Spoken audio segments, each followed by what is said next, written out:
My son Michael texted me happy birthday 3 days late, asking why I hadn't reminded him. That same afternoon, I blocked his access to the family trust fund. By midnight, he'd called 47 times, begging me to pick up the phone. If you're watching this, make sure to subscribe and tell me where you're tuning in from. Now let me explain how we reached this point.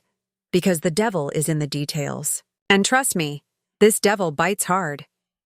3 months earlier, I was what some might call a devoted mother. But really, I was a doormat with a checkbook. At 68, I had been an ATM for my adult children for so long, I had forgotten what it felt like to simply say no. When my husband Robert passed 5 years ago, he left us financially secure.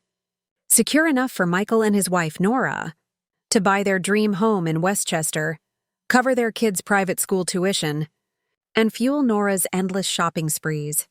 Meanwhile, I lived quietly in the Park Avenue apartment Robert and I had shared for 3 decades. Every Sunday, I drove out for family dinner. Every holiday, I wrote another check.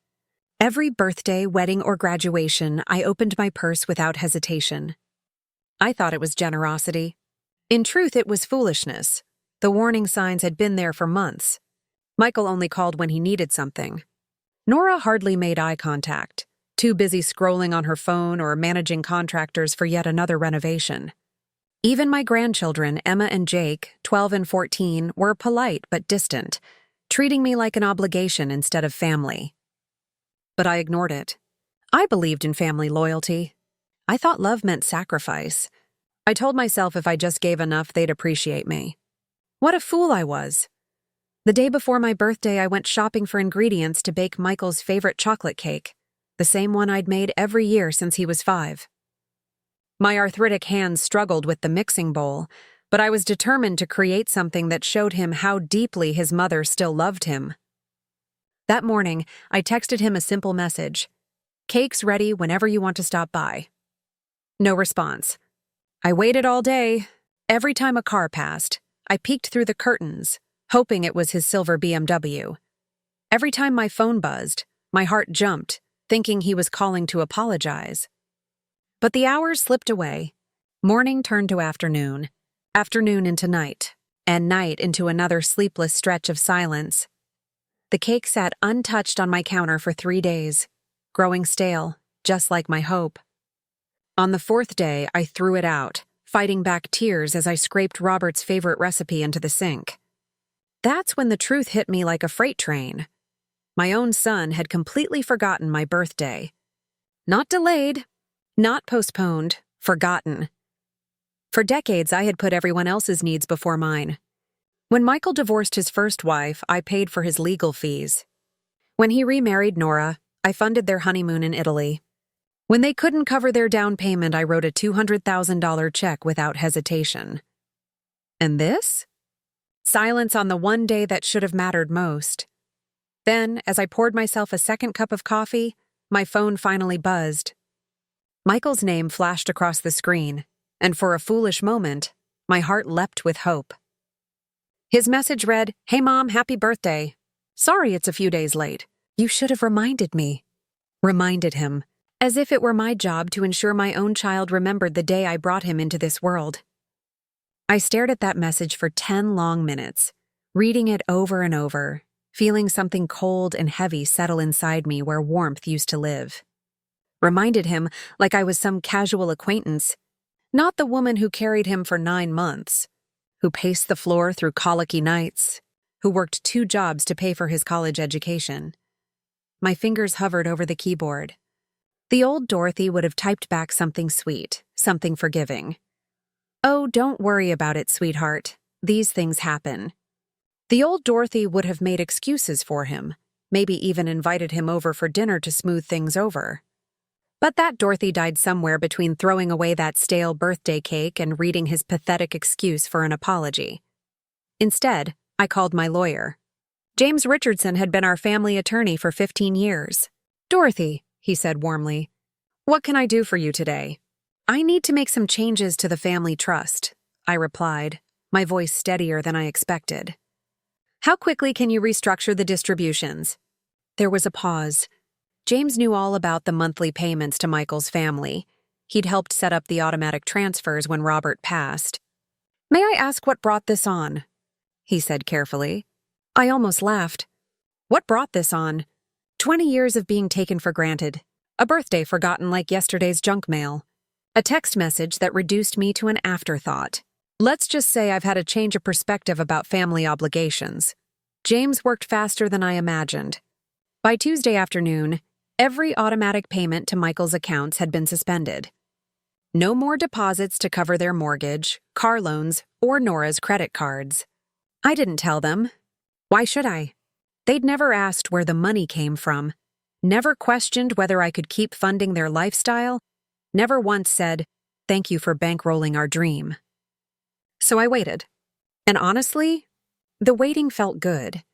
For the first time in years, I felt like I held the cards instead of folding every hand. It took exactly 6 days.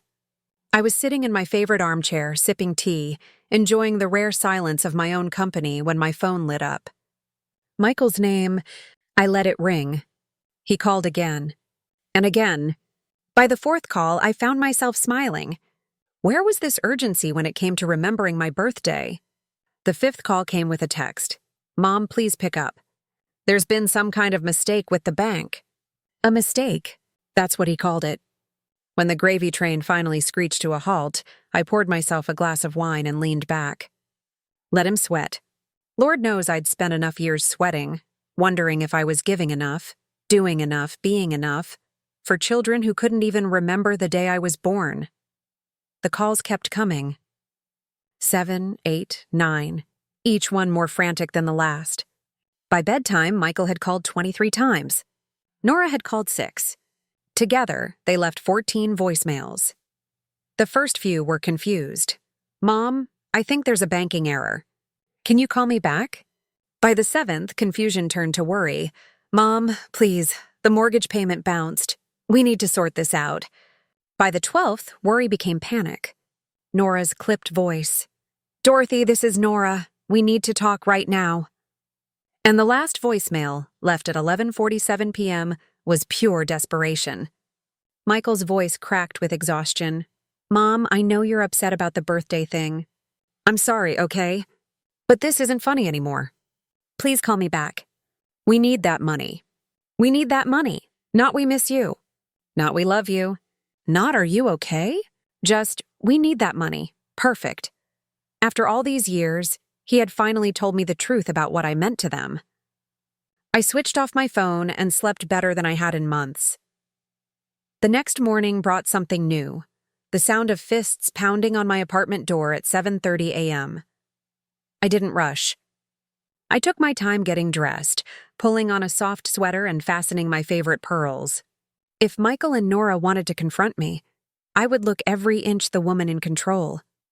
Peering through the peephole, I saw them both in the hallway, frazzled and desperate. Michael paced, running his hands through his hair. Nora stood stiffly, clutching her designer handbag like it was armor. I opened the door with a calm smile. Good morning, dears. What brings you by so early? Michael shoved past me into the apartment, Nora trailing behind with thunder written across her face. Mom, what the hell is going on? Michael demanded. The bank says all transfers from your accounts have been stopped. Our mortgage payment bounced, our car payments bounced, and Nora's credit cards were declined. I closed the door behind them and turned to face the pair.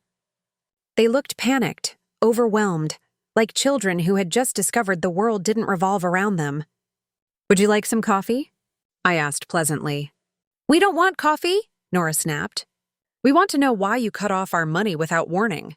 Our money. How fascinating that she believed funds I had earned, inherited, and managed somehow belonged to them by right. I walked into the kitchen and began preparing coffee anyway, deliberately slow, measuring the grounds, filling the water. For once, they could wait while I moved at my own pace.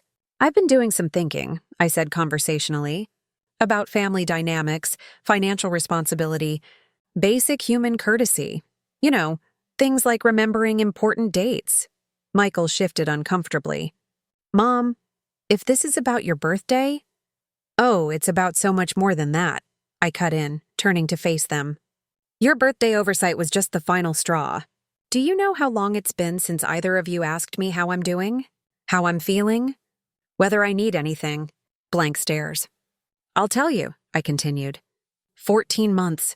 14 months since either of you treated me like a person instead of a bank account. Nora stepped forward, her cheeks flushed. That's not fair. We invite you to family dinners. I gave a short laugh. You mean those dinners where you ignore me while discussing renovations I'm paying for, vacations I'm funding, and schools I'm subsidizing? I'm not a guest at those dinners, Nora. I'm the entertainment, the crazy old lady you tolerate because she writes the checks. The silence stretched wide between us. Michael sank heavily onto my couch, the fight draining from him. Mom? He said quietly. I know we haven't been the most attentive lately, but cutting us off completely, that's extreme. Extreme? I echoed, raising an eyebrow. Coming from the son who forgot his mother's birthday and then blamed her for not reminding him? Let's put things in perspective. I walked to my desk and pulled out a folder I had prepared. In the 5 years since your father passed, I've given your family $847,000 in direct payments alone. That's not counting gifts, holidays, or the down payment on your house. Nearly $1 million in cash support. Nora went pale. Clearly, she had never done the math. In return, I continued, you've visited me exactly 32 times. That works out to about $26,000 per visit. I've attended 14 family events where I was treated like a burden. That's $60,000 per event where I was made to feel unwelcome. Michael tried to protest, but I raised a hand. I'm not finished. In 5 years, you've called me about my health or well-being exactly 7 times. 7. But you've called to ask for money 43 times. Do you see the imbalance here? The financial arrangement we had was based on love and respect. When you stopped giving either, I stopped giving money. It's simple economics. Nora's voice cut in, sharp and indignant. You can't just abandon your family because your feelings got hurt. I studied her. This woman who had never worked a day since marrying my son, who spent my money on handbags while barely acknowledging me. I'm not abandoning anyone, Nora. I'm asking for the same courtesy I've always shown you. Acknowledgement, appreciation, basic decency. If that's too much to ask, maybe we need to redefine what family means. Michael leaned forward, his voice slipping into that old, pleading tone he used as a child when he wanted something. Mom, we can do better. We'll call more, visit more, but we need that money. The house, the schools, everything depends on it. Everything you've built depends on my generosity, I corrected. And generosity requires gratitude, not entitlement. I rose, smoothing my sweater, and walked to the window. From up here, the people on the street below looked like ants, rushing about with their little urgencies, just as Michael and Nora were about to do. Here's my offer, I said, turning back to them. You have 30 days to show me that I'm more than just your ATM. Not through frantic calls or panicked visits, but through genuine interest in my life as a human being. They exchanged quick glances, calculation flickering in their eyes, already plotting how to manipulate me. What exactly does that mean? Nora asked cautiously. It means treating me like family instead of a checkbook. Remembering important dates without being reminded. Asking about my day, my health, my interests, including me in conversations instead of talking around me. Showing respect for the woman who has financed your life. I sat back down, savoring the silence as, for once, they hung on my every word. If after 30 days I feel valued as a person rather than just a provider, we can discuss resuming some support. Not the blank check arrangement you've enjoyed, but something modest and reasonable. Michael's face brightened with desperate hope. We can do that, Mom. Absolutely. But I raised one finger firm. If I sense even the slightest hint of manipulation, if this feels like a performance just to get the money flowing again, the offer is permanently withdrawn. And I do mean permanently. Nora's mask of composure was starting to slip. What are we supposed to do in the meantime? We have the mortgage, the cars, the kids' tuition. The same thing millions of families do, I said calmly. You'll figure it out. Michael makes a decent salary. You could get a job, downsize the house, change schools, sell one of your cars. You know, live within your actual means. The word job seemed to wound Nora. She had married Michael right out of college and had never worked a day in her life. The idea of actual employment looked almost terrifying to her. "You're being incredibly cruel," she whispered. "Am I? Or am I finally being honest about what this relationship has become?" I stood, signaling the conversation was finished. 30 days, I repeated. And remember, I've had 5 years to perfect the art of knowing the difference between genuine emotion and a performance. Don't insult me by faking it. They left in silence, Nora trembling with fury, Michael looking stunned and hollow. After they were gone, I poured the glass of wine I'd been craving and sank into my chair. The next 30 days were going to be very interesting indeed. The phone calls started the very next day. Not frantic demands this time, but carefully staged acts worthy of a Broadway audition. "Hi, Mom? Just calling to see how you're feeling today," Michael said, his voice sticky sweet. I was in the kitchen making lunch and nearly laughed out loud. In 5 years, this man had never once called to ask about my health, unless it was a warm-up before requesting money. "I'm fine, Michael." "How thoughtful of you to ask." "Great. And hey, maybe we could have lunch this week. Just the two of us. Like old times, old times." When had we ever shared regular lunches? I couldn't recall a single moment where Michael wanted time with me without Nora or the kids around. "That sounds lovely," I said, curious to see how far this charade would go. "Perfect. Oh, and Mom, about what you said yesterday, about not appreciating you enough. You're right. We've been awful. We'll do better." The lines were so rehearsed it was almost insulting, but I played along. "I appreciate you saying that, dear." 47 minutes later, Emma called. My 14-year-old granddaughter had never phoned me before.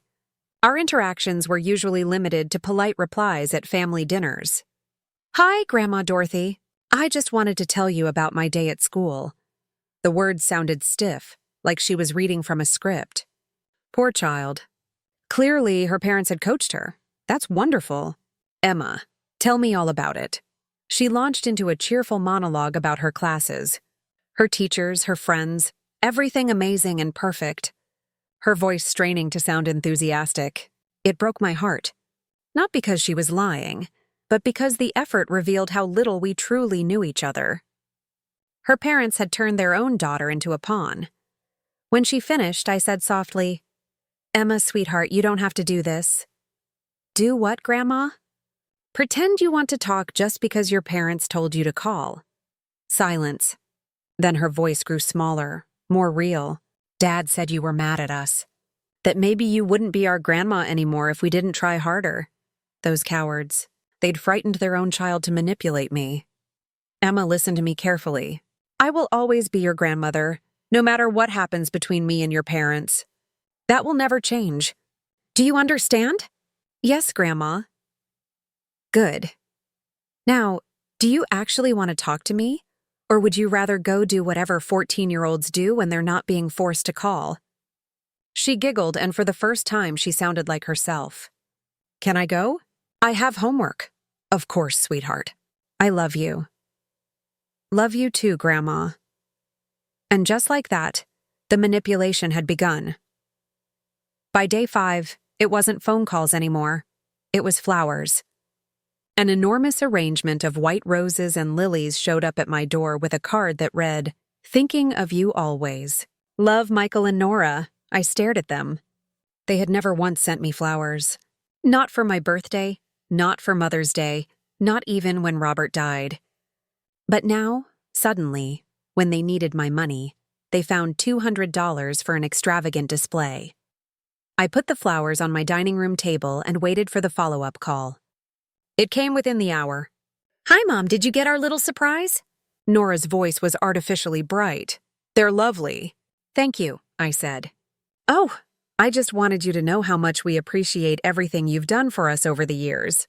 I know I haven't always been the best daughter-in-law, but I want to change that, the best daughter-in-law." This was the woman who hadn't spoken to me in 2 years except to make snide remarks about my clothes or my cooking. "That's very kind of you to say, Nora," I answered. "I was wondering, would you like to go shopping this weekend? Maybe get our nails done. Have a girls' day?" A girl's day with the woman who once scolded me for being too needy when I called during a hurricane. I smiled and said, "I'll think about it." Day 8 brought a handwritten letter from Jake, my 12-year-old grandson.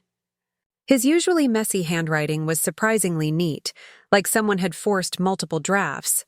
"Dear Grandma Dorothy," it began, "I have been thinking about how awesome you are and how I don't tell you enough. You are the best grandma in the world and I love you so much. I hope we can hang out more and do fun things together. Love, Jake." The note was sweet, but it reeked of parental coaching. Jake had never used the word awesome in his life, and he'd certainly never volunteered that he wanted to hang out with me. I called Michael that evening. "That letter from Jake was very touching," I said. "Oh, that was all his idea. He felt bad about not being closer to you," Michael replied. "No, stop lying to me. I know you coached him, just like you coached Emma to call." Silence. "Mom, I don't know what you—" "Stop. Just stop. If you want to rebuild our relationship, it has to be based on honesty, not performances, not manipulations, not scripted phone calls from confused children. We're trying to show you we care. You're trying to show me you can follow a script when money is at stake. There's a difference." I hung up exhausted. This wasn't turning into the genuine change I'd hoped for. It was amateur theater, but I'd given them 30 days and I intended to keep my word. Still, I wondered how much more of this I could stomach. 2 weeks into their performance, something happened that changed everything. I was having lunch with my friend Margaret at our favorite cafe when she mentioned seeing Nora at the country club. "She was telling everyone about your mental breakdown," Margaret said carefully, "saying you've been acting erratic since Robert died, making impulsive financial decisions." My coffee rattled in the saucer. "What?" I asked. "Apparently you've become difficult to manage. Some of the women there said they were worried and wondered if you should be evaluated for competency." The words hit like a blow. While they were sending flowers and letters, they were quietly laying groundwork to have me declared unfit. "Are you absolutely certain?" I whispered. Margaret squeezed my hand. "Dorothy, I know you. You're sharp as a tack." But Nora was convincing. Several women nodded along. I spent the rest of lunch in a fog. As soon as I got home, I called James Richardson. "James, I need to ask you something, and please be honest. Has anyone contacted you about my mental state or financial competency?" There was a long pause. "Dorothy, I probably shouldn't tell you this, but Michael called last week. He said he was concerned about some unusual financial decisions you'd been making. He asked about the process for having someone evaluated." My hands began to tremble. "What did you tell him?" "I told him you were completely competent and that any such evaluation would be a waste of time. But the fact he'd asked meant something." After I hung up, I stared at those white roses on my table. Every petal suddenly felt like a lie. Every fragrance seemed part of a scheme to portray me as unstable when I refused to hand over my money. The calls, the flowers, the children's letters, none of it was love. It was evidence. Evidence concocted to present me as a difficult, irrational old woman who had cut off her family without cause. The thought should have crushed me. Instead, it ignited a cold, fierce resolve I hadn't felt since I was young enough to fight dirty. They wanted to play games. Fine. They'd forgotten that I'd been playing this game a lot longer than they had, and I was far better at it. I spent the weekend planning. By Monday morning, I knew exactly what I needed to do. First, I called James and scheduled an appointment with the most respected neuropsychologist in Manhattan for a full competency evaluation. "Dorothy, you don't need to—" James began. "Yes, I do," I interrupted. "When this is over, I want documented proof that I am of sound mind and fully capable of making my own financial decisions." Next, I called Michael. "Mom, how are you feeling today?" His fake cheerfulness was wearing thin. "Actually, Michael," I said evenly, "I've been thinking about our conversation, and I've decided you were right." "Right about what?" he asked, cautious. "About resuming the financial arrangement. I've been too harsh, too emotional. I miss our family dinners. I miss being part of your lives. I want to fix this." The relief in his voice was almost comical. "Mom, that's wonderful. I knew you'd come around. You've always been so loving and generous." I want dinner this Friday. All of us, including Emma and Jake. I want to apologize properly and discuss how we move forward. Of course. Nora will be so relieved. She's been worried sick about you. I'll bet she has. That afternoon, I made another call to Patricia Chen, a private investigator James had recommended years ago during Robert's business disputes. Mrs. Patterson, I need to know everything about my son and daughter-in-law's financial situation. Bank accounts, debts, assets, spending patterns, and find out if they've consulted any attorneys recently. Something feels off.